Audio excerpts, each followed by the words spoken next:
Bago natin simulan ang part 1, nais ko munang magpasalamat ng taos-puso sa walang sawang suporta na ibinibigay ninyo sa ating YouTube channel. Sa mga nagustuhan ang ating video, huwag kalimutan mag-subscribe at i-click ang notification bell upang maging updated sa mga susunod pang video na ating gagawin. Ang mga sinag ng araw ay nagbigay liwanag sa bakuran ng paaralan, ang pangalan niya ay Ping. Ngayon ay ika-5 ng Abril, 2008. Ang mga estudyante ay nakaupo sa kanilang mga mesa, lokasyon, First High School, Year 3, Form 4. Si Ping ay nagsimula ng tanggapin ang nakakagulat na realidad. Umupo ang bayani at inisip kung paano siya nakapasok sa isang mundong paralel sa kanyang nakaraang dekada. Sa katunayan, iba ang mundong ito mula sa kanyang nakaraang buhay. May mga pulang bandila na nakabitin sa pader ng gusali. Isang lalaking may maikling buhok ang nakatayo sa loob ng classroom at tinawag si Ping at Shin, pinapaalala sa kanila na may 2 araw pa para mag-enroll sa martial arts at tinanong kung mag-e-enroll sila. Inisip ng bayani na ang National College Entrance Exam ay patuloy pa rin, pero ngayon ay may dagdag na subject na martial arts. Kinamot ni Chen ang kanyang noo gamit ang ballpen at sinabi na ang enrollment fee ay 10,000, at dahil alam niyang hindi siya makakapasa, inisip niyang sayang ang pera. Nagulat ang ating bayani nang marinig ang 10,000 na entry fee. Ang estudyanteng nakatayo malapit sa kanila ay ibinaba ang mga mata at sinabi na gusto niyang mag-enroll kahit na ito lang ang pagkakataon para sa mga ordinaryo na maging outstanding. Naputol sila ng isang kasama na dumating sa mesa at sumigaw.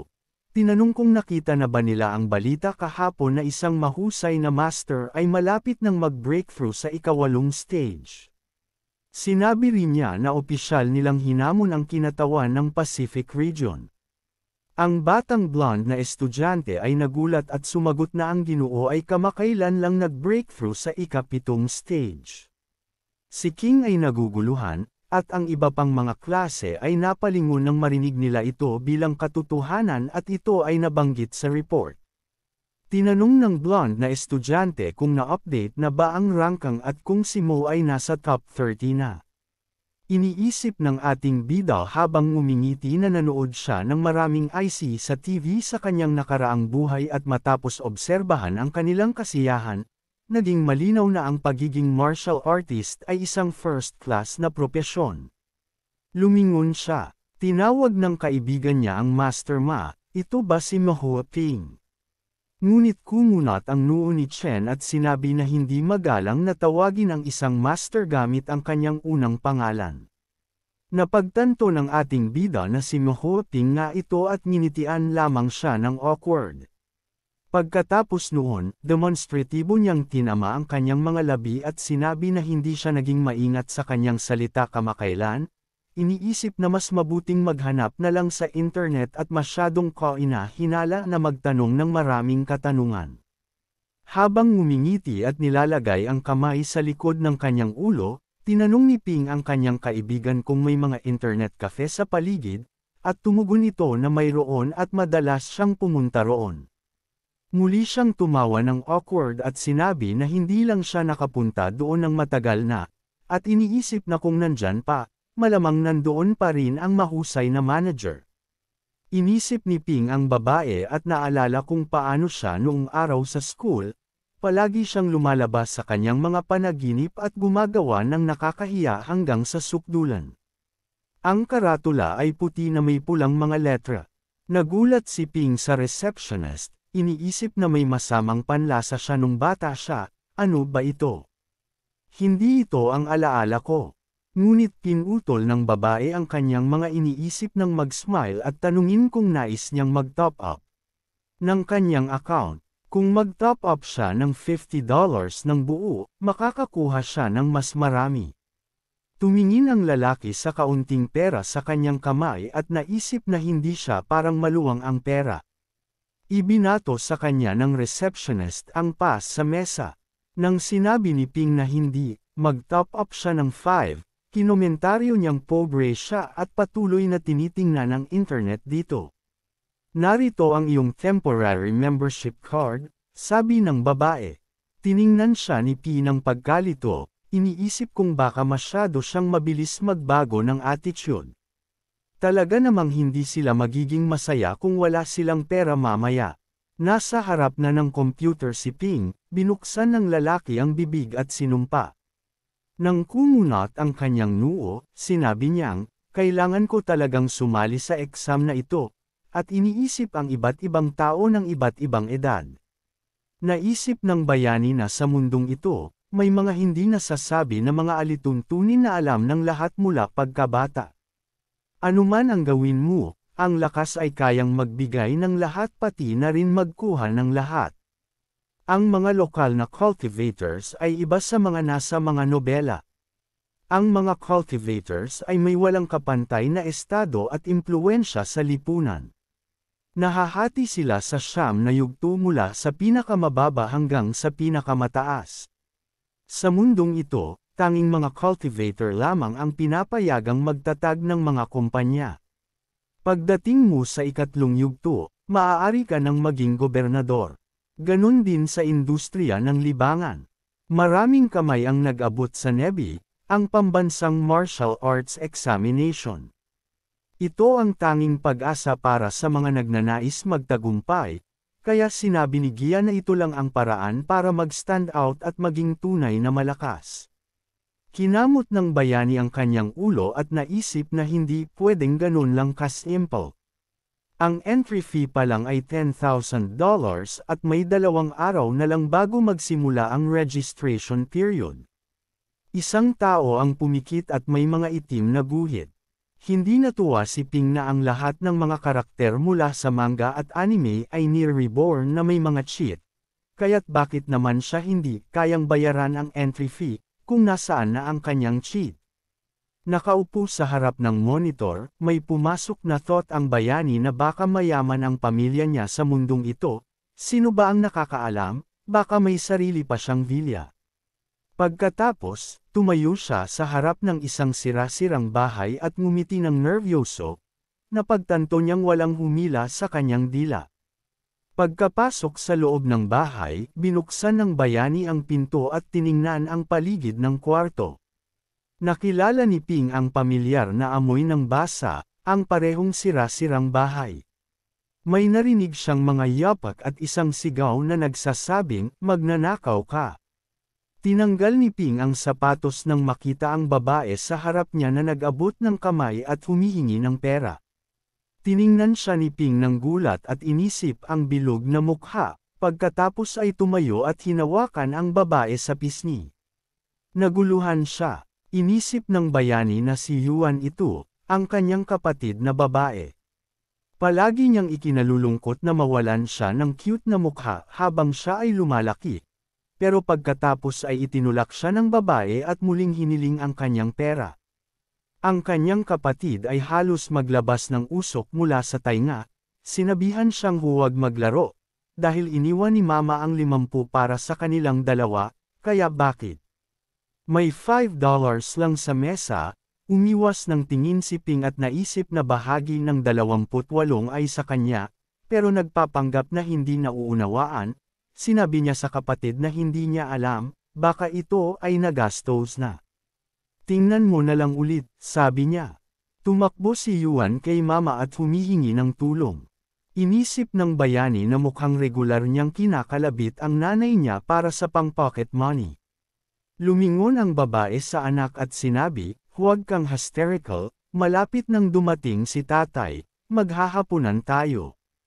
Si Mama Yuan na mukhang bata, pa ay tiningnan ni Ping ng malaki ang mga mata, iniisip na sa oras na ito, kailangan niyang mag-part-time na may sahod na $800 kada buwan para alagaan silang dalawa ng kapatid. Paano pa siya makikiusap ng $1,000? Dumating ang isang lalaki sa bahay at tinanong kung handa na ang pagkain. Si Tatay Fan Min John, isang ordinaryong manggagawa sa pabrika, na isinasalang ang sarili sa maraming alikabok na maaaring makaapekto sa kalusugan. Ang sahod niya ay $3,000 kada buwan. Tiningnan siya ni Ping, gusto sana niyang lumapit kay tatay, pero agad siyang naguluhan ng tanungin ng tatay kung bakit siya pa rin naka-uniform, pinapaghanda siya at umupo na sa mesa. Sumagot lang siya na kaka-rating lang niya. Tumakbo si Yuan kay tatay at sinabing, kinawa na naman ni kuya ang pera. Puwed ba siyang magsalita na? Pero sinabi ni Ping, huwag mong pakinggan siya. Pagkatapos, nagtipon ang buong pamilya sa mesa, hawak-hawak ni Ping ang kanyang plato. Inisip ng bayani na kailangan niyang aminin na kung hindi siya makakapasa sa exam, wala siyang mababago sa buhay niya at sa buhay ng pamilya niya. Ibinaling ni Ping ang kanyang ulo at nagsabi ng malungkot, nagdesisyon akong sumali sa National Martial Arts Exam.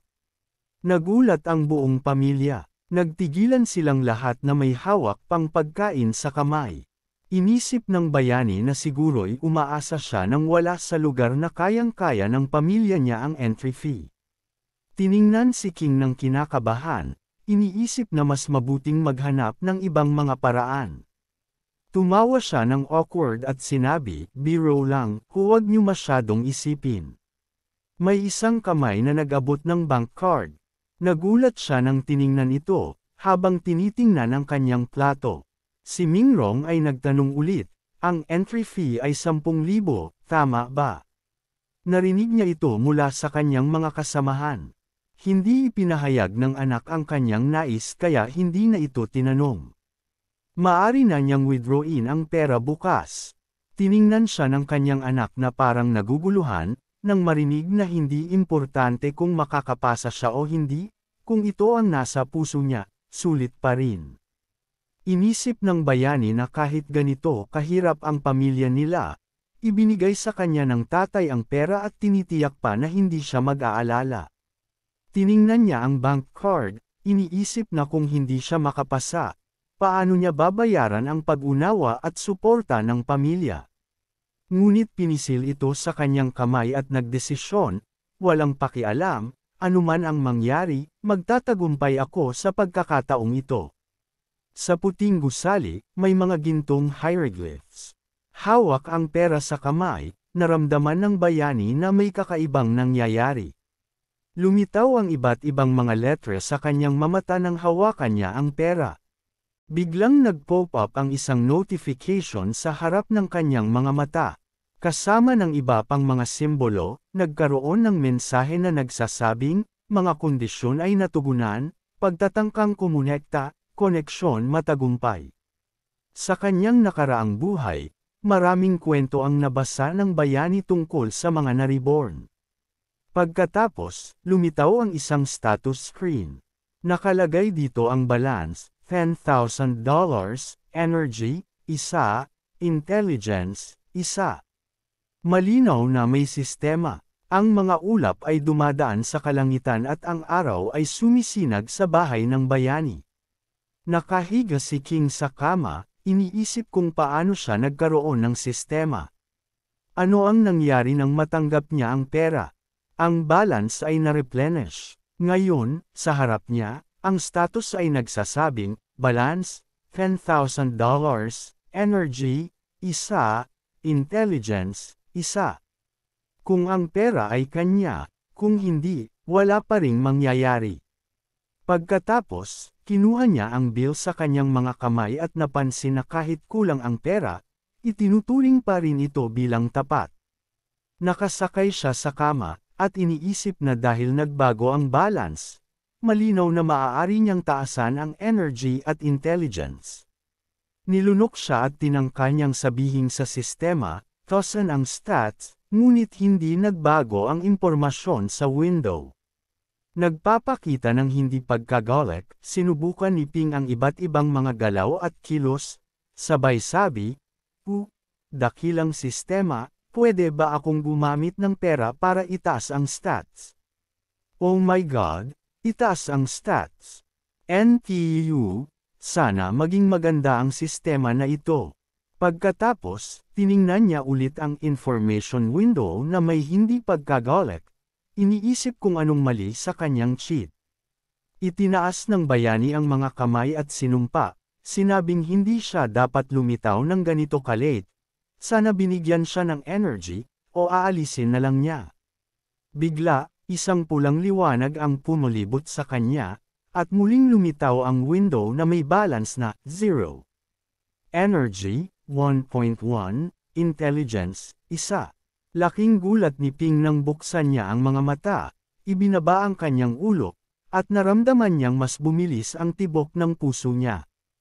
Tumaas ang energy, tinitigan niya ang mga kamay niya at napansin na ito ang nangyari. Pumikit siya, at nang itinaas ang kanyang ulo, napagtanto na ang 10,000 na savings ng kanyang tatay ay tumaas lang ang energy ng 0.1. Pero kahit na ganoon, may kakaibang pakiramdam, parang kaya niyang buhatin ang mga bundok. Bigla siyang nagbukas ng mata ulit. Hindi pwede, nasa mesa pa rin ang pera, at nang tiningnan niya ito ng maluwag na loob, sinabi niyang, buti na lang, nandyan pa ang pera ko. Mukhang walang epekto ang virtual score sa tunay na pera. Paano niya kaya ipapaliwanag ito sa mga magulang niya? Pumunta si Yuan sa labas ng pinto at iniisip na tapos na yata ang utak ng kuya ko. Mga ulap na dumadaan sa kalangitan, at ang araw ay sumisinag sa mga pader ng gusali. Nakatayo ang guro sa harap ng mga estudyante, nagsasabing lahat ng nag-sign up para sa exam ay kailangang pumunta sa opisina ng guro para mag-register. Tumayo si Ping mula sa kanyang desk, at tinanong siya ng kaibigan niya kung pupunta na ba siya sa restroom. Ngunit awkward na inilagay ni Ping ang kamay sa kanyang ulo at nagsabing pupunta siya para mag-register. Nagbukas ng bibig ang lalaking may salamin sa mata, nagulat. Ang karatula sa itaas ng pinto ay nagsasabing teacher's room. Nang pumasok ang isa sa mga estudyante, sinabi niyang hindi niya inaasahan na makikita siya roon. Dagdag pa niya na ang cultivation niya ay kasing insignificant ng kanyang dignidad. Kinuha ng guro ang isang pen at iniisip na nakakahiya, syempre, pero wala talaga siyang masabi. Ang value ng isang ay tiyak na sobrang liit. Si Gian, nang walang hiya, ay inilagay ang isang kamay ang inilagay ni Gian sa kanya, sabay sabing malamang hindi pa raw siya tumingin sa resulta. Ang katabi nilang estudyante ay nagsabi na noong nakaraang pagkakataon, nakakuha siya ng 108, ngunit hindi may kukumpara ang resulta ni Ping sa kanya. Laking gulat ni Ping nang makita ang resulta. Tiningnan niya ang paligid at parang hindi niya napansin ang sinuman. Iniisip niya na imposibleng mangyari ito, ang agwat ay sobrang laki. Ngunit ang estudyante na tumingin sa kanya ay nagsabi na pwede niyang tingnan ang resulta pagkatapos ng klase. Tumalon si Ping at nagalit, sabay sabing, billionaire kid ka ba o may tester ka ba ng cultivation na binili ni Jiha? Tumanggo lang sa kanya si Gian at sinabi na mahalaga para sa kanya na regular na suriin ang kanyang cultivation, kaya binilhan siya ng tatay niya ng tester. Siyempre, hindi ito makakumpara sa mga opisyal na tester. Inisip ng bayani na kahit ang pinakamurang tester ng cultivation ay nagkakahalaga ng $1,000. Tumingin siya ng malabo at nalito, hindi maintindihan kung bakit ang mga tester ay sobrang mahal. Sa kanyang nakaraang buhay, kahit ang pinakamataas na kalidad na blood pressure monitor ay hindi humigit kumulang $1,000. Saan sila nakatira? Sa mga minahan ng ginto. Ang sinag ng araw ay sumisinag sa bintana, at si Hai at Ping ay nakatayo malapit sa upuan. Naupo ang bayani at tinitingnan ng kasama niya ang monitor. Gulat na gulat siya sa nakita ng tanungin ng bayani kung nailabas na ang resulta. Laking gulat niya nang makita na ang cultivation ni Ping ay 113. Ang blue screen ay nagpakita ng kay reserve na 3. Naramdaman ni Ping na natutunan na niya, at naisip na ang mundong ito at ang sistema ay gumagamit ng magkaibang sistema ng pagbibilang. Ipinapakita ng sistema na 1.1 siya, ngunit sa realidad, may 113 siya. Kaya ang ratio ay 110:0. Lumingon si Hai sa bayani at tinanong kung bakit niya itinago ang resulta, sabay sabi na ang cultivation ni Ping ay pangalawa sa klase at hindi na siya nagulat. Samantala, si Mingrong ay nagbibilang ng pera at nagsabing narinig niya mula sa boss niya na ang martial arts ay nangangailangan ng libu-libong halaga para sa mga pinakamadaling gamot. Dahil pinili ni Ping na tahakin ang landas na ito, hindi nila ito pwedeng baliwalain. Inabot sa kanya ng misis ang mas maraming pera at sinabi na may natirang 20,000 sa kanilang ipon, at kung kulang pa, susubukan niyang humanap pa. Bigla silang napalingon nang marinig nilang sumigaw ang kanilang anak na ang mga maykay na umabot sa 110 ay pwede nang ituring na martial. Ang mga practitioner kaya ang kapatid niya na may 113. Inilagay ni Yuan ang kamay sa pisngi ng kanyang kapatid, hawak ang mukha niya, at sumagot siya na wala talagang magagawa. Ang kapatid niya ay isang napakatalinong tao at sa taon na ito ay sasabak na rin siya sa martial arts exam. Lumabas si Yuan para tawagin ang mga bata, sinabing pumunta siya at may sasabihin sila sa kanya. Tumayo ang lalaki mula sa sofa at nagsabing pupunta siya. Umiiyak na nagrereklamo ang babae na pinapaluhod siya ulit ng kapatid niya. Tumingin siya sa kanyang ina, naguguluhan, hindi maintindihan kung anong nangyayari. Pagpasok nila sa kwarto, agad niyang naramdaman ang isang matinding nakakapagod na aura. Tiningnan siya ng tatay na may ngiti, sabay sabi na lumapit siya. Hinawakan siya ni Mingrong at inilagay ang pera sa kanyang palad. Sinabing napagpasyahan nilang suportahan siya sa kanyang paglalakbay, ito ang pera para sa mga pills at magsabi siya kung kulang pa. Hawak ang pera sa kamay, napansin ng lalaki na ang balance ay na-replenish ng 20,000. Ngumiti si Mingrong at sinabi na halos mawalan siya ng pagkakataon sa isang maganda at matagumpay na hinaharap dahil sa kanilang kapabayaan, kaya't ngayon ay ganap nila siyang susuportahan sa exam. Tumingin si King na nabigla at hindi makapagsalita. Pagkatapos, umupo siya sa kanyang kwarto at nag-iisip kung gagastusin ba niya ang pera para sa pills. Naiisip niyang, hawak ang isang pill at nilunok ito, ngunit ang resulta ay gas lamang. Galit na nilingan ng bayani ang kanyang mga mata, ngumiti siya at naisip na kung ikukumpara sa sistema, sila ay talagang walang silbi. Nakatambad ang status screen sa itaas ng kanyang ulo. Ang araw ay sumisinag ulit sa mga pader ng paaralan. Ang pagod na bayani ay naglakad pataas ng hagdan, iniisip kung paano siya nagsikap na palakasin ang kanyang espiritu kagabi. Ang screen ay nagpakita ng balance na 10,000, energy 1.1, at intelligence 1.1. Ang sistema ay patuloy na nagbawas ng 10,000, ngunit ang pakiramdam na iyon ay parang nilinaw lahat ng kanyang mga iniisip at nakarating siya sa enlightenment. Naiisip niya ang sarili na tumatakbo ng hubad sa parang, at habang binabaybay ang mga ito, ang mga iniisip niya ay nagsimulang tumakbo ng napakabilis. Isang kamangha-manghang pakiramdam. Habang nakaupo sa mesa, maraming mga formula ang naglalaman sa kanyang isipan. Naisip niyang tumaas ang kanyang atensyon, pagsusuri, at memorya ng maraming beses. Nagyan, at iniisip ng bayani na ginugol niya ang.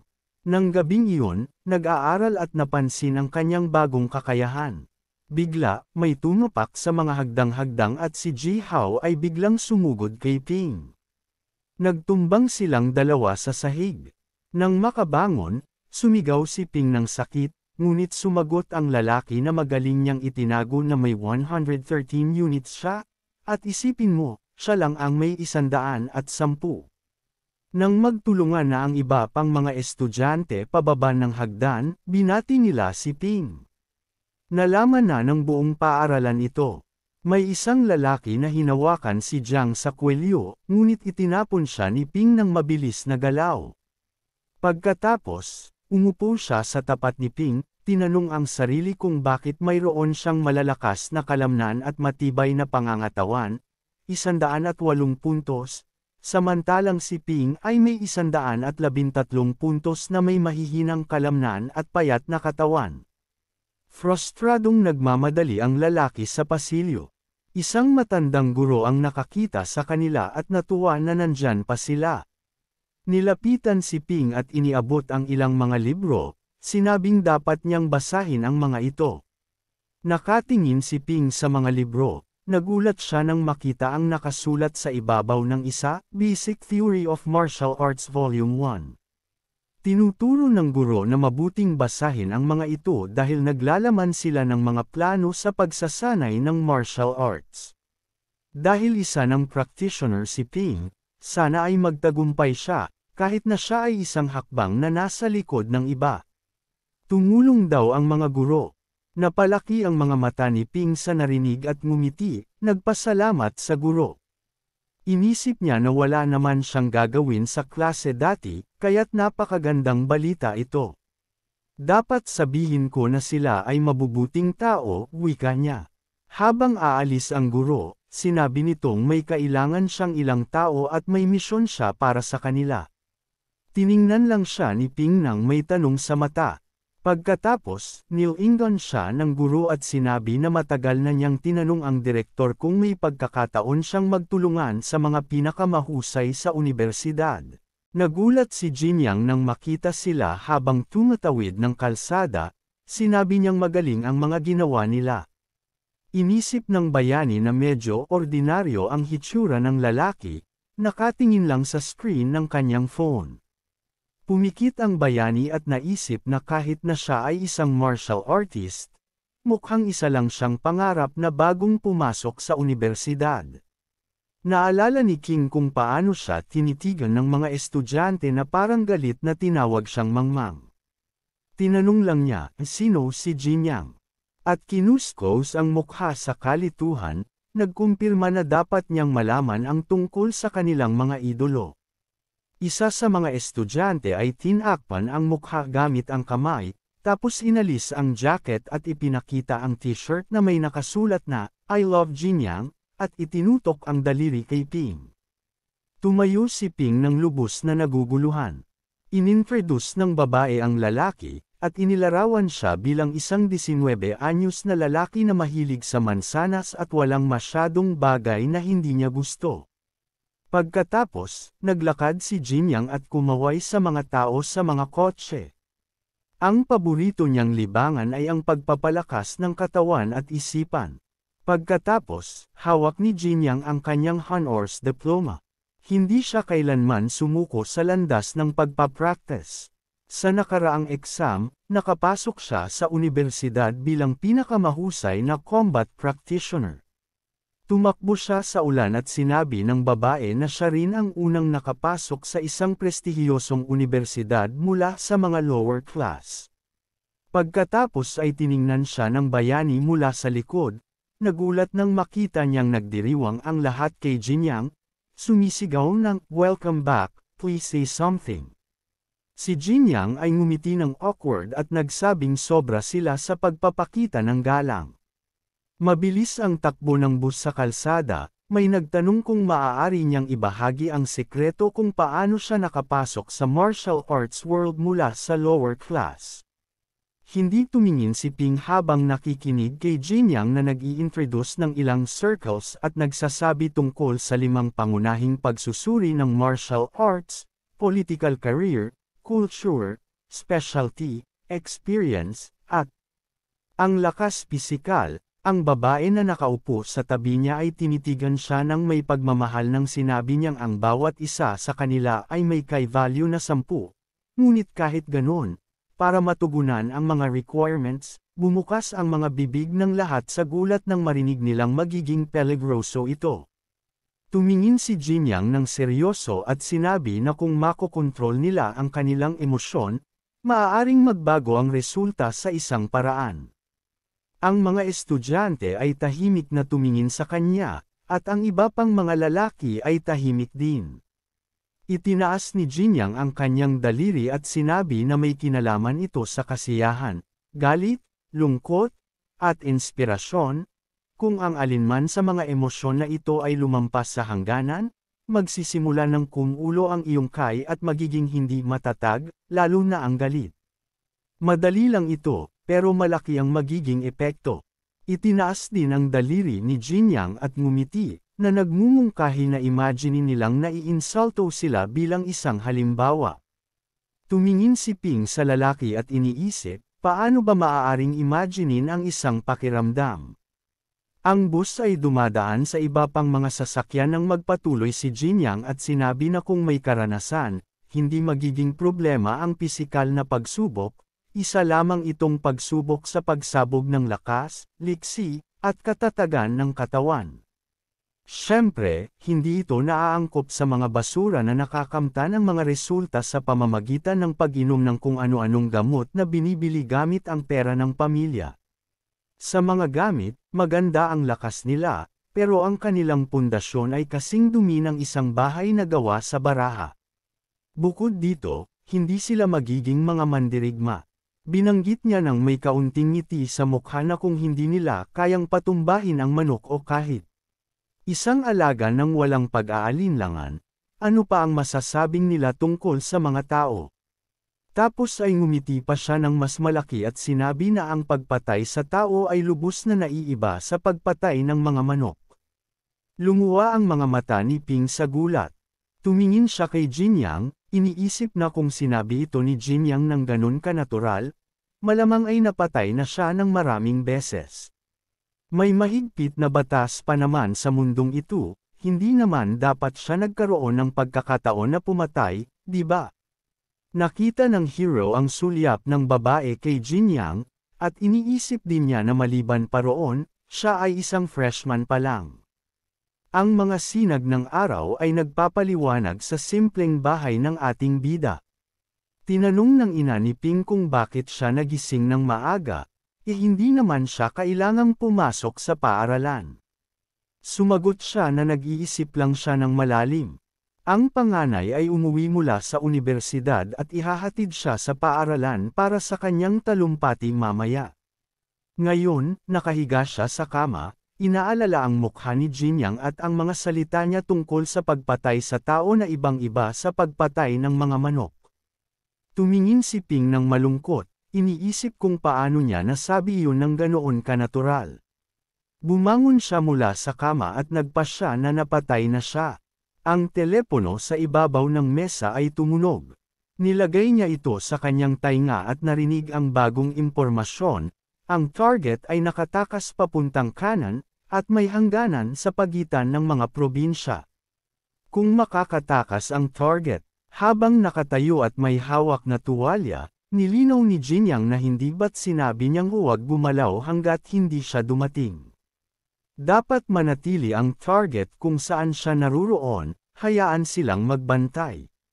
Binuksan ng lalaki ang kurtina at narinig ang sagot na kung makakatakas ang target, hindi nila papansinin kung may mga masaktan. Sumagot si Jinyang na problema nila iyon. Kumusta? Nakatayo si Jinyang sa harap ng bintana at sinabi na magbabayad siya ng 500,000 para mahuli ito, buhay man o patay. Samantala, nakaupo si Ping sa kama, ang kamay niya ay nakaharap sa mukha. Sinabi niya sa sarili na kailangan niyang mag-concentrate. Isang liwanag ang lumitaw sa kanyang mga daliri. Biglang isang aura ang pumulibot sa kanya. Napansin ng hero na tumaas ang kanyang energy ng 0.1. Ang impormasyon tungkol sa balanse, energy, at mentality ay naging malabo. Sumakit ang kanyang puso. Nilapitan ni Ping ang kanyang dibdib at hinawakan ito ng mahigpit. Naramdaman niyang nawawalan siya ng lakas at bumagsak sa kama. Damaloy ang kuryente sa mga ugat niya. Naramdaman ng hero ang bawat selula ng kanyang katawan, pati na rin kung paano dumadaloy ang dugo sa mga ugat niya. Nakabukas ang kanyang mga mata sa gulat. Iniisip niya kung gaano kasakit. Ang mga ugat ay lumitaw sa mga braso niya. Sinubukan lang niyang huminga ng malalim. Pagkatapos ay naupo siya sa kama at inisip na, bakit kaya ganito? Ang lahat ng bagay ay maayos noong nakaraan, Kaya bakit ganito kasakit ngayon? Tumingin si Ping sa kanyang mga braso, at nagulat siya na kitang-kita pa rin ang mga ugat. Hindi kayang tiisin ng katawan niya ang pressure, o baka ito ay epekto ng pagsanib ng panlabas na enerhiya sa katawan.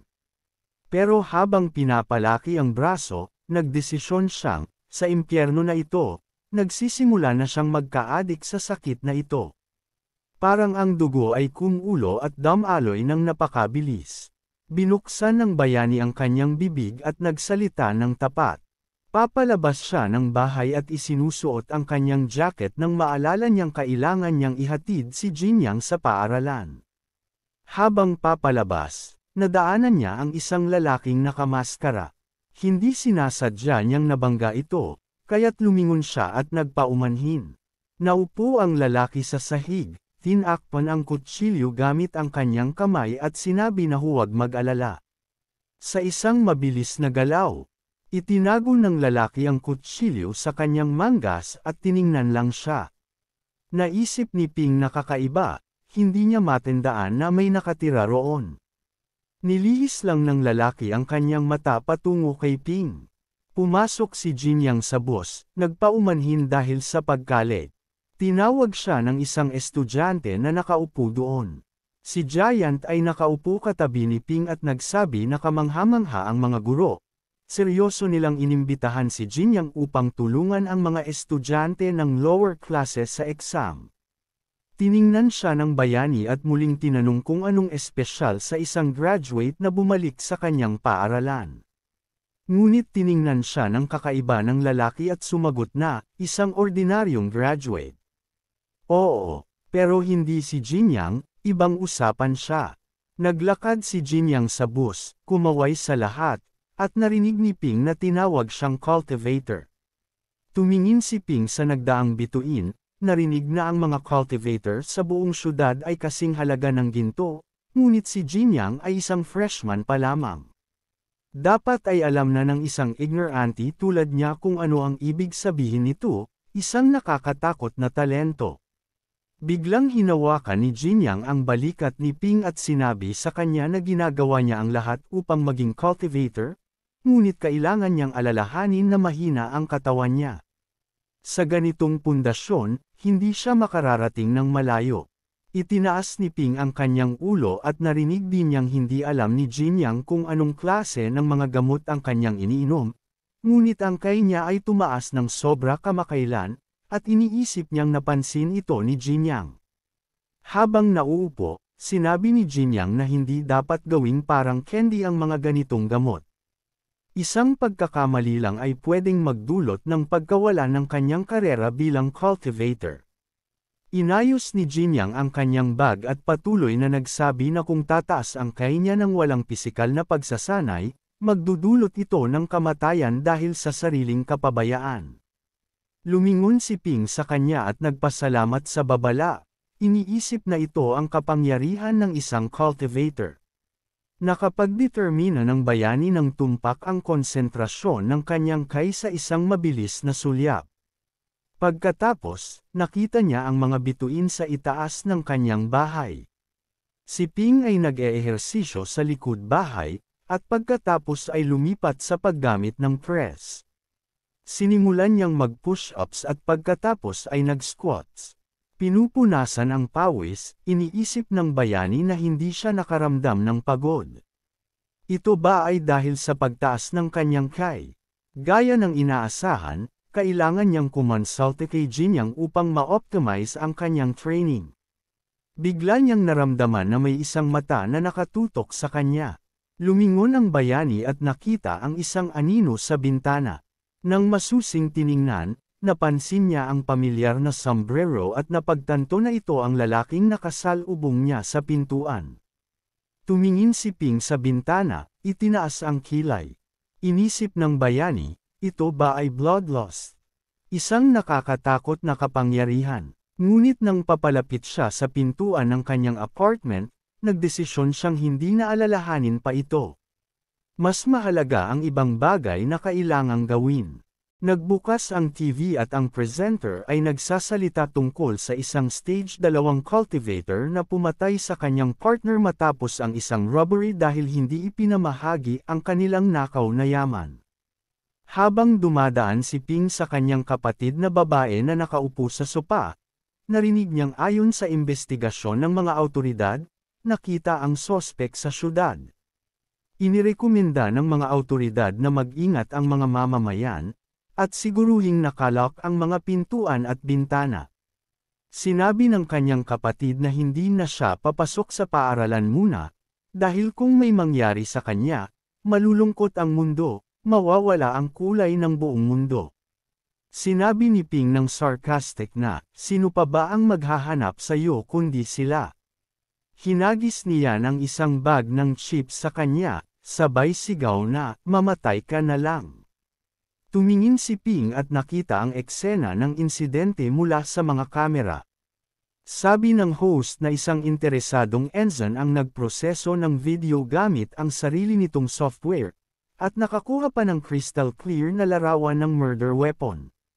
Nakaupo si Ping sa harap ng TV at nanunood ng mabuti. Ipinakita ng screen ang sandali ng insidente, at naisip ng bayani na parang nakita na niya ang kutsilyong iyon. Ang dim na ilaw ng gabi ay nagbigay liwanag sa kalsada habang ang lalaki ay kumuha ng isang dagger, at pagkatapos ay inihagis ito patungo sa nakahigang bayani. Sa harap niya, sa takot, isang dagger ang biglang lumitaw sa kanyang mga mata, sumabog ang dugo sa hangin. Biglang tumalon ang ating bida mula sa kama, naaalala si Ping at ang nakita niyang balita sa TV, pagkatapos ay naalala niyang nakasalubong siya ng isang lalaki sa building na nagsabi sa kanya na huwag mag-alala. Ang lalaki ay tinakpan ang kanyang kamay gamit ang kutsilyo. Na-imagine ng ating bida ang imahe ng lalaking may bloodthirsty na ngiti. Napansin niyang eksaktong pareho ang kutsilyo na iyon sa kuha ng balita. Ang ating bida ay tumingin sa harap niya na may takot sa mga mata, naaalala ang panaginip. Napansin niyang panaginip lang iyon, ngunit ang bloodlust ay totoong totoo. Naisip ng ating bida ang babae sa balita. Napansin niyang ang hinihinalang stage 2 cultivator ay nakatakas mula sa mga pulis sa kabilang silid, at baka ito'y isang coincidence lang. Laking gulat ng ating bida nang magbukas ang kanyang mga mata, iniisip niyang baka siya ang target. Naalala niyang kumakain siya sa mesa kasama ang kanyang pamilya. Naalala niyang ibinigay sa kanya ng kanyang ama ang pera. Si Ping ay naaalala ang pagtingin sa sistema.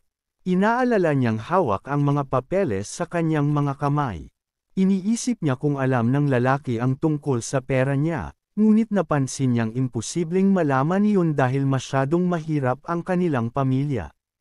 Naisip niya kung dahil ba ito sa sistema, pero tanging siya lang ang makakakita nito at hindi dapat siya malaman.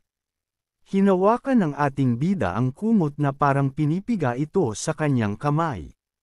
Iniisip niyang nakakatakot ang bangungot na iyon. Inibaba ng ating bida ang kanyang ulo at inisip na kailangan niyang magpakatatag dahil panaginip lang iyon at umaasa siyang hindi mangyayari ang mga bagay na iyon. Kailangan niyang maging mas malakas. Tumingin ang ating bida sa harap niya at nag-alala, napansin niyang kailangan niyang kumilos agad at hindi niya kayang ipagsapalaran ang kanyang kalusugan pati na rin ang kalusugan ng kanyang pamilya. Nagsimulang sumikat ang araw sa syudad, ang liwanag ng araw ay tumama sa mga gusali. Sinabi ng host na ayon sa internet, hindi makatarungan na isara ang syudad dahil lang sa isang second stage cultivator. Tinanong ng host ang kasamahan niya kung ano ang opinyon nito. Ang number 2 isang ay makikita sa dingding. Sinabi ng lalaki na, sa kanyang palagay, panahon na para tumigil ang mga tao sa pagpapalampas sa kapangyarihan ng mga cultivator. Ipinatong ng lalaki ang kamay sa radyo. Sinabi ng lalaki na kahit ang pinakamahina na cultivator ay madaling makakalaban ang mga pulis, dahil ang mga pulis ay may layuning hulihin ang isang second stage cultivator. Upang maiwasan ang karagdagang mga casualty, kailangan nilang Ibinato ng lalaki ang radyo sa kahon ng mga gamit. Hawak ng lalaki ang isang cup sa kanyang mga kamay habang tinitingnan ang kahon. Napansin niyang seryoso ang mga manguugali sa kanya at kailangan niyang magtago muna. Idinagdag pa niyang walang mga kamera sa kalsadang ito at magtatago siya doon hanggang sa hamupa ang mga bagay-bagay. Tumingin ang lalaki sa gilid nang marinig ang isang katok. Tinanong kung ano ang kumakatok. Isang bahagyang madilim na liwanag ang makikita sa likod ng pinto. Tinutok ng lalaki ang mata niya sa pinto ng tensyonado, lumapit siya at binuksan ang latch. Binuksan ng lalaki ang pinto at maluwang na ngumiti. Sinabing ikinagagalak niyang makilala siya, sabay sabi na kagabi lang siya lumipat, tinanong kung paano siya matutulungan. Ang lalaki ay nagulat, tinitingnan ang pinto habang ang ating bida ay nagtatago sa likod ng pinto. Nagsimula ang lalaki na maghanap sa mga hagdan habang si Ping ay mabilis na pumasok sa apartment. Nakaupo ang ating bida sa sofa at kumaway sa lalaki, binabati siya ng "Good morning." Hindi maintindihan ng lalaki kung paano siya nakapasok. Ang brown-haired na lalaki ay iniwas ang kanyang ulo, nagmumukhang may pagdududa. Inisip niya na kailangan niyang kumalma at maging mabuting kapitbahay. Napangiti ng awkward ang lalaki, nagsabing inisip niyang nagkamali siya ng pinto. Sumagot ang ating bida na hindi, at sinabi niyang gusto lang niyang manood ng football pero nasira ang kanyang TV. Itinulak ng ating bida ang straw sa inumin at sinabi na iyon ang dahilan kaya siya pumunta dito, at nagdala pa ng mga snacks bilang kabayaran. Laking ngiti ng ating bida habang iniaabot ang inumin, sinabing uminom siya at manood kasama siya. Habang nanunood ang ating bida ng TV, tinitingnan niyang may kagalakan. Sinabi ng commentator na isang kamangha-manghang tira ang ginawa ni Suras at isang napakagandang pasa. Isang goal ang nakuha. Hinawakan ng lalaki ang inumin sa kanyang kamay, tinitingnan ang TV ng inis, iniisip na hindi na ito pwedeng magpatuloy, iniisip kung ano ang ginagawa niya doon, at nagdagdag na siguradong siya ay isang ahente. Sinabi ng lalaki na may pagkadismaya na sobrang inis siya at malinaw na nagpapanggap. Tinanong niya ang lalaki kung totoo ba iyon. Inisip ng brown-haired na lalaki na baka siya lang ay isang inosenteng tanga. Tinitingnan niya ang lalaki na may inis, iniisip na kailangan niyang mapag-get rid siya agad bago pa siya magdulot ng mas maraming problema, at kung hindi, magiging mas malaki pa ang mga problema. Mas mabuti na lang na hayaan na lang siya. Tinitingnan ng lalaki ang ating bida at tinanong siya kung hindi ba siya pupunta sa school. Sumagot si Ping na walang school tuwing weekends. Tumingin ang ating bida sa sahig na may lungkot, sinabi ng lalaki na sigurado daw na nag-aalala ang mga magulang ni Ping. Tumingin si Ping sa sahig ng malungkot, at tinanong ang lalaki na sana ay umalis na siya. Nagngiti ang lalaki na medyo nalilito at nagsabing nag-aalala lang siya. Sinabi ni Ping na okay lang siya at nauunawaan niya. Tinitingnan ng ating bida ang brown-haired na lalaki na may mga luha sa mata, sinabi niyang gusto lang niyang makipagkaibigan sa bagong kapitbahay pero sa huli, siya lang ay isang abala na parang dati. Idinagdag pa niyang siya lang ay isang malungkot na junior na walang kaibigan. Dahil dito, nagbukas ang bibig ng lalaki at tinitingnan ang ating bida ng may pagkabigla, tinanong siya ng paumanhin. Binuksan ng ating bida ang kurtina at nagsuot ng apron, tinanong kung pwede siyang tumulong sa paglilinis bago umalis. At sinabi na mabilis niyang aayusin ang lahat at wala ng sapat na ilaw kaya magsisimula siya sa kanya. Tumakbo ang lalaki patungo sa mga kurtina at isinara ito. Tinitingnan ng ating bida ang lalaki na may pagkalito at tinanong kung ano ang mali. Nagngiti ang brown-haired na lalaki ng awkward at inisip na sanay na siyang mabuhay sa dilim kaya nangyari ito ng reflexively. Sinabi ng lalaki na sobrang sensitibo siya sa ultraviolet light. Nagngiti ang ating bida na awkward at nagsabing kung ganoon ay magsisimula siya sa kwarto. Hinaranggan ng lalaki ang daan at nagpasalamat sa alok, sinabing kaya niya nang linisin iyon mag-isa. Sinabi ni Ping na ayos lang, at pareho lang silang lalaki at nauunawaan niya. Nagngiti ang lalaki ng magulo, iniisip kung anong klaseng tanga siya, nang tanungin kung kailan siya aalis. Tanghali, tiningnan ng ating bida ang relo niya at napansin na oras na ng lunch. Binati ng ating bida ang lalaki at sinabi na aalis na siya, at binati rin siya ng good luck. Sinabi ng lalaki na bumalik siya muli. Nag-grin ng kontento ang brown-haired na lalaki, iniisip na sa wakas ay natapilok ang ating bida sa isang kahon at nahulog sa sahig. Tinitingnan ng lalaki ang nangyari nang may takot, habang si Ping ay hinawakan ang ulo niya at tumingin sa likod, may mga dagwang damit na lumabas mula sa kahon. Tinanong ni Ping ang lalaki kung ano iyon. Lumapit ang lalaki at tinitigan si Ping, habang si Ping naman ay nagulat at kumilos ng mabilis. Ang brown-haired na lalaki ay tumapilok ng paa, pinatama ang ating bida sa pader. Kinuha ng lalaki ang isang kutsilyo mula sa sahig at tinanggal ang bendahe. Pinilit ni Ping na pigilan ang sarili gamit ang kamay, habang ang lalaki ay papalapit at itinapat ang kutsilyo sa lalamunan ni Ping. Tinitingnan siya ng lalaki ng may bloodthirsty na tingin. Inilahad ng may akdang may extreme na bloodlust.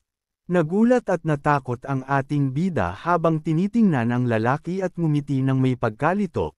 Sinabi niyang kalmehan lang ang lahat at hindi ito lalabas, dahil swear niya na hindi siya magsusumbong. Nagkunot ang noo ng lalaki, at sinabi na wala na siyang magagawa dahil patay na siya. Inilabas ng lalaki ang kutsilyo, at ang ating bida ay nagkunot ang noo, pinagdiinan ang mga ngipin, at naisip na kailangan niyang kumilos. Hindi siya pwedeng mamatay ng ganito. Tumigil ang lalaki bigla at tinignan si Ping ng may pagdududa, inisip kung ano ang nangyayari at kung siya ba ay na-drug. Nagsimula siyang magbalik tanaw sa ngiti ng ating bida na may inumin at kung paano niya ininom ito. Naisip ng ating bida na ngayon na ang tamang pagkakataon, kaya binangga niya ang kamay at tinanggal ang kutsilyo mula sa kamay ng lalaki. Tumagos ang kutsilyo sa sahig. Agad na tumakbo si Ping sa gilid at kumuha ng stick, pagkatapos ay tinamaan ang lalaki sa ulo. Tinitingnan ng ating bida ang lalaki na seryoso ang itsura. Sinabi na naniniwala siyang nagsimula nang mag-work ang pills. Hawak ni Ping ang stick at iniisip na buti na lang at naiwan niya ito doon nang pumasok. Ang lalaki ay dahan-dahang tumayo at tinitingnan siya ng ating bida ng may pagtataka, nagtatanong kung bakit siya Hindi na knockout ang brown-haired na lalaki. Iniharap niya ang kamao at tinamaan ang ating bida sa tiyan, kaya dumyugo ang bibig ng ating bida. Pinalayo siya ng ating bida ang lalaki mula sa kanya at tinitingnan niya ito ng may pagkabigla. Iniisip na siya'y nabuhay muli at may kakayahang gamitin ang sistema. Mahigpit niyang hinawakan ang stick sa mga kamay, iniisip na hindi niya pwedeng palampasin ang pagkakataon at kailangan niyang mabuhay. Sinimulan ng ating bida na hampasin ang lalaki gamit ang stick, bumangon ang ulo ng lalaki pagkatapos ng mga tama at nahulog siya sa sahig, tumama ang ulo sa pader. Nakaupo ang lalaki sa tabi ng pader na nakapikit ang mga mata. Tinitingnan siya ng ating bida at iniisip na minamaliit niya ang lakas ng isang stage 2 cultivator, at kung hindi niya ininom ang pill drink, tiyak na mamamatay siya. Sinabi niyang natakot siya. Makikita ang magandang orange na sunset sa ibabaw ng gusali habang nakaupo ang ating bida malapit sa bag at binibilang ang kanyang pera, napansin niyang hindi tumaas ang kanyang balance. Ang lalaki ay nakatali sa upuan at tinitingnan ang ating bida. Sinabi ng ating bida na tila hindi ito binibilang ng sistema bilang kanya. Tinitingnan siya ng lalaki ng may gulat, napansin niyang may malaki siyang reserba ng dugo at nagtataka kung nag-aaral siya ng martial arts. Tinukoy ng lalaki na ang pangalan niya ay Hang Wo at isa siyang stage 2 cultivator. Hindi niya inasahan na matatalo siya ng isang martial arts student, nagtataka kung siya ba ay isang agent. Tumingin si Wu sa ating bida nang may galit at tinanong kung sino siya. Habang nagsusuot ang ating bida ng suit, ngumiti siya at tinanong ang lalaki, sinabing siya ay si Detective X at ang trabaho niya ay manghuli ng mga kriminal. Tanong ni Wu kung saan nakuha ng ating bida ang tuxedo, inilabas ng ating bida ang isang bag at tinanong ang lalaki kung ang wanted criminal ay ninakaw lamang ang 200,000 on at 2 bote ng pills. Sinabi ni Wu na huwag makialam sa negosyo niya, at nagkunot ang noo habang iniisip na kailangan niya ang mga pills na iyon upang mag-advance sa third stage ng cultivation. Hindi niya inasahan na mapupunta sa mga kamay ng isang tanga ang mga pills na iyon. Ngumiti si Wu nang may masamang plano at tinawag ang ating bida bilang martial arts disciple. Tinitigan ng ating bida si Wu ng malamig na tingin. Tanong ni Wu kung gusto niyang makipag-deal. Tinitigan ng ating bida ang kriminal ng malamig, at sinabi ng kriminal na kung papakawalan siya, ibibigay niya ang mga pills na ito at ang 200,000 Y, pati na rin ang 2 bote pa, isa na may mga simpleng pills at ang isa naman para sa pagpapabilis ng pag-advance sa susunod na stage.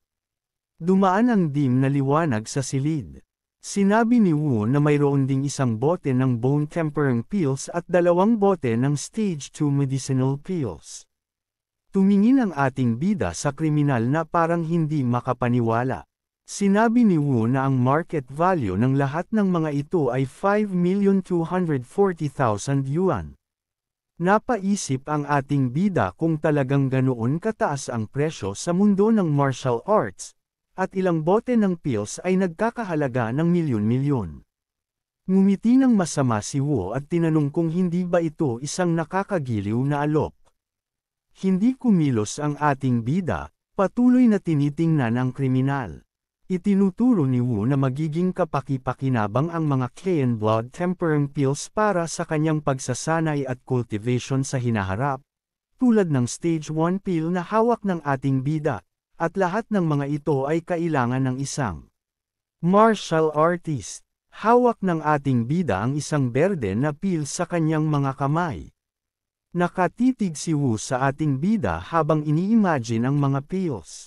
Sinabi niyang pagkatapos ng patuloy na labanan sa ilang araw, mas epektibo ang mga ito kumpara sa mga karaniwang Cayenne blood tempering pills, at ang bone tempering pill at mga medicinal pill ay nasa likod. Nagulat ang ating bida habang ini-imagine ang pagiging punit-punit. Sinabi ni Wu na sa katunayan, ang mga martial artist ay mga ordinaryong tao na lumalampas sa mga limitasyon ng katawan ng tao, at kung wala silang matibay na mga buto at hindi umiinom ng mga pills upang protektahan ang kanilang mahihinang organo, darating ang araw na malalampasan ng kanilang Cayenne blood ang limitasyong ito at tiyak na mamamatay sila. Bahagyang tinagilid ni Wu ang ulo at tinanong kung tapos na ba siyang mag-isip. Inilagay ng lalaki ang mga kamay sa likod ng katawan, sinusubukang tanggalin ang tali. Sinabi niyang kung papakawalan siya, lahat ng ito ay magiging kanya. Tinitigan siya ng lalaki nang may banta sa mga mata. Napansin ng ating bida na kung isusumbong niya si Wu sa mga pulis, hindi na niya makukuha ang mga ito. Idinagdag pa ni Wu na huwag niyang isiping kapag pinatay siya, matatapos na ang lahat. Laking gulat ng ating bida sa sinabi ni Wu. Sinabi ni Wu na ang mga bakas na iniwan niya ay makakapagbigay ng indikasyon sa kanilang lokasyon sa loob ng 1 buwan at 10 araw. Pagkatapos nun, kung makita siyang patay, hindi siya makakaligtas. Nagtaka ang ating bida sa sinabi ng kriminal. Sinabi ni Wu na bata pa siya at ang kanyang kay at dugo ay sobrang taas na, kaya't may magandang hinaharap siya. Idinagdag pa niya na hindi sulit mamatay kasama siya. Ngumiti ng masama si Wu, iniisip na kung anuman ang ininom ng batang ito ay may malakas na epekto, at kailangan niya ng kaunting oras para mag-replenish ng lakas. Nagtanong ang ating bida kung anong ibig sabihin nito. At kung anuman ang sinabi ni Wu, tila may kabuntot na panganib. Iniisip ng ating bida na kung papakawalan niya ito, maaari itong maghiganti, dahil isang stage 2 martial artist si Wu, at masyadong delikado iyon. Tumingin si Ping sa sahig ng malungkot, iniisip na mas mabuting ibigay na lang ang mga bagay na iyon sa mga pulis. Hinawakan ng ating bida ang bag at iniisip na ang lahat ng ito ay nagkakahalaga ng milyon-milyon at tiyak na kukunin ng mga awtoridad. Tiningnan niya ang bag at naisip na para maging isang martial artist, kailangang umabot sa 150 ang level ng Clan Blood. Kahit may system siya, kakailanganin pa rin niya ng pera para maging isang martial artist. Inisip niyang ang 5 milyong ito ay kayang magpabago ng level ng Clan Blood, pero kahit ang mga pills na ito ay sapat na upang maging isang martial artist. Pinagmasdan ng ating bida ang mga pil habang nakasimangot, iniisip kung ano ang gagawin. Imbis na makita ang kahulugan ng lahat, naisip ni Ping si Jinyang at nag-isip kung makakatulong siya. Iniisip niyang mahalaga ang mga resources para sa isang martial artist, pero paano kung gusto ni Jinyang ang lahat ng ito at patayin siya? Umismid si Wu, at nag-isip ang ating bida na kung hindi niya aaksyonan ang sitwasyong ito, tiyak na papatayin siya. Tanong ni Wu, ano ang gagawin mo?